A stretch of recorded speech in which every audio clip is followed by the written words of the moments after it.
এদিকে এখন আমার কাছে আসা যাক। আন্টি আসতে দেরি হবে তাই আমি অন্যদিকে ফিরে রেস্ট নিচ্ছিলাম। কতক্ষণ পরে আন্টি আসলো। আমি ডান দিকে দেয়ালের দিকে তাকিয়ে আছিলাম তাই আমি দেখতে পারিনি যে আন্টি এসেছে। আন্টি এসে আমাকে যখন ডাক দিবে তখন ওনার চোখ আমার পিঠের উপর দিকে যায়, এক দৃষ্টিতে সেদিকে তাকিয়ে থাকে আর ওনার চোখ দিয়ে জল পড়ছিল। আমি যখন কারো উপস্থিতি বুঝতে পেরে ওনার দিকে তাকালাম, তলহল করে দেখলাম ওনার চোখে পানি। আমি বললাম, আপনার চোখে পানি কেন? আন্টি বলল, আচ্ছা বাবা, তোমার পিঠের উপর একটা সিংহ চিহ্ন আছে, ওটা কিসের? আমি বললাম, আমি জানি না, এটা অনেক আগে থেকেই আমার আছে। যখন আমি মাত্র বুঝতে শিখেছি তখন থেকেই দেখেছি এটা আমার কাছে আছে। আন্টি বলল, বাবা তুই এতদিন কই ছিলি? তুই আমার হারিয়ে যাওয়া বড় সন্তান। আজ থেকে 17 বছর আগে তুই হারিয়ে গিয়েছিলি। এটা বলে উনি আমাকে জড়িয়ে ধরলো। আমি কিছু বুঝতে পারছি না, উনি কিভাবে আমার মা? আমার মা তো আছেন। তাহলে কি ভাইয়া যে কথা বলেছিল ওটাই ঠিক? চলেন ফ্ল্যাশব্যাকে যাই। যেদিন ভাইয়া আমাকে মেরেছিল সেদিন মা সহ অন্যরা যখন ঘরে যায় তখন ভাই বলে, তুই আমার আপন কেউ না, আমি আমার এই সম্পত্তির একটুও তোকে দিব না, পারলে তুই নিজে বড় হবি কখনো। আমি তখন ভাইয়ার কথা কিছু বুঝতেছিলাম না। আজ বুঝতে পারছি কেন ভাইয়া এই কথাটা বলেছিল। আর আজ আপনারা বুঝতে পারলেন আমি কেন বলেছিলাম আমাকে অনেক বড় হতে হবে। পথ তো এখনো অনেক দূর, কিন্তু আমি যদি তার আপন কেউ না হই তাহলে কেন আমি আগে জানলাম না? আশেপাশের লোকেরাও তো জানবে, কিন্তু তারাও তো জানলো না। এটা হয়তো একটা রহস্য, কিন্তু এটাও বলবো এখন না।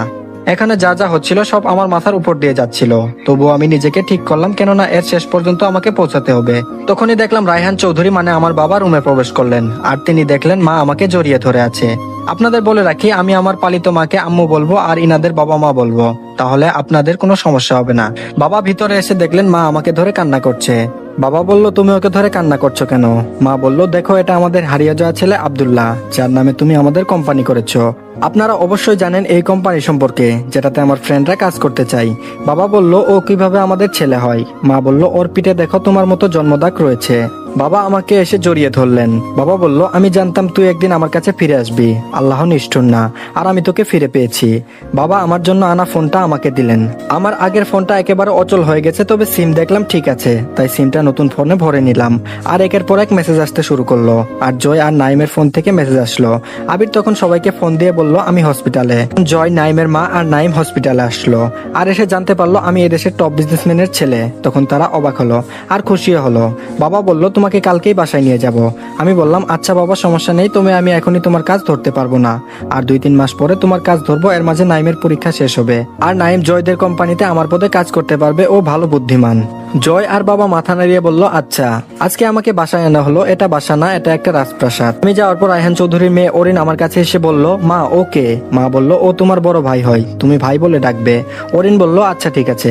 আমি অসুস্থ থাকায় কোলে নিতে পারলাম না। এদিকে অনন্যার বাবা আমান সাহেবের ফোনে ফোন আসলো, আর ওপাশ থেকে বলল, আমি আমার হারিয়ে যাওয়া ছেলেকে খুঁজে পেয়েছি। তার কথা শুনে আমান সাহেব অনেকটা আশ্চর্য হয়েছেন। তিনি ভাবিছেন অনন্যা কি তার ছেলেকে মেনে নিবে? আমি তো তাকে কথা দিয়েছি বিয়ে দিব, আমার কথা কি রাখতে পারবে? আমান সাহেবের বন্ধু তাকে কি বলছে তার দিকে পরে আসি। 1 সপ্তাহ পরে আমি আজ অনেকটা সুস্থ, তাই জয়দের অফিসে গেলাম। আগেই বলেছি আমাদের কোম্পানিতে আরো 2 মাস পরে জয়েন করব। ওদের অফিসে যাওয়ার পর আজকে একটা ভালো সংবাদ পেলাম। শুনেন কি সংবাদ? নীলা বলল বাড়িতে আমার বিয়ের কথা চলছে, আর আব্বু আম্মু একটা ছেলেকে পছন্দ করেছে। ও ওর বাবার একমাত্র ছেলে, আর কালকে ছেলেরা আসবে আমাকে দেখতে। এজন্য মা তোমাকে এবং জয়কে আমাদের বাড়িতে আসতে বলেছে। আমার বড় ভাই নেই, তোমরা আমার বড় ভাইয়ের মতো।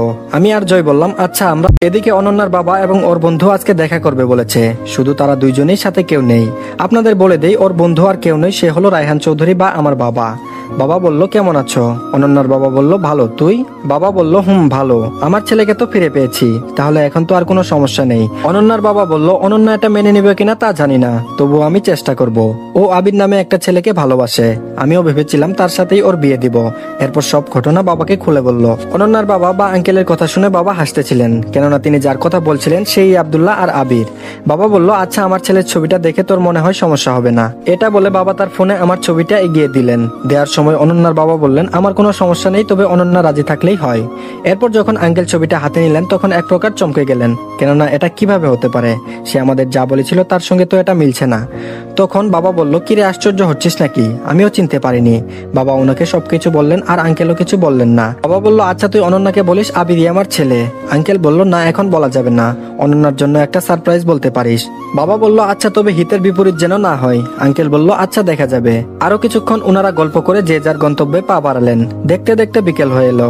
পরের দিন জয় বলল, আমি এখন বের হলাম, তুই এদিকটা সামলে নিস। আমি বললাম, কেন, কি কাজ? জয় বলল, তোর ভাবি যেতে বলেছে। আমি বললাম, আচ্ছা। জয় চলে গেল। সেদিনের মতো আমি আর নীলা কাজ করতে চলে আসলাম।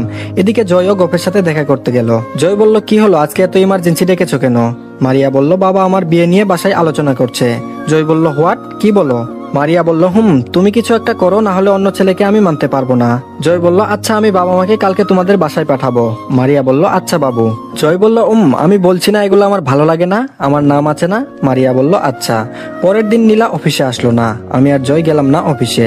আজকে জয়ের বাবা অফিসে গেলেন। দুপুরের দিকে কিছু মার্কেট করে আমি এবং জয় রওনা দিলাম নীলাদের বাসার উদ্দেশ্যে। বাসায় পৌঁছে যখন কলিং বেল দিলাম, নীলার ছোট ভাই বলল, ভাইয়া কেমন আছেন? আমি বললাম, ভালো আছি, তুমি কেমন আছো? নীলার ছোট ভাই বলল, ভালো। আন্টি আর নীলা এসে আমাদের সুপার রুমে নিয়ে গেল। আমি এবং জয় বসেছিলাম। ছেলেপক্ষ আসবে আরো পরে, তাই আমাকে আর জয়কে দুপুরের খাবার দিল।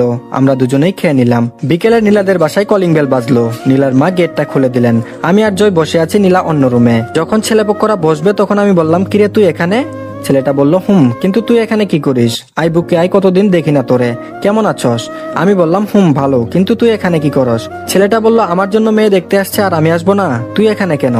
আমি বললাম, ও তাহলে তুই? আর হ্যাঁ, আমি জয়দের কোম্পানির ম্যানেজার, আর ও হচ্ছে জয়, আমার বেস্ট ফ্রেন্ড। নীলার সাথে আমার একটা ঘটনাচক্রে পরিচয়, তারপর থেকে আমরা ওর ভাইয়ের মতো।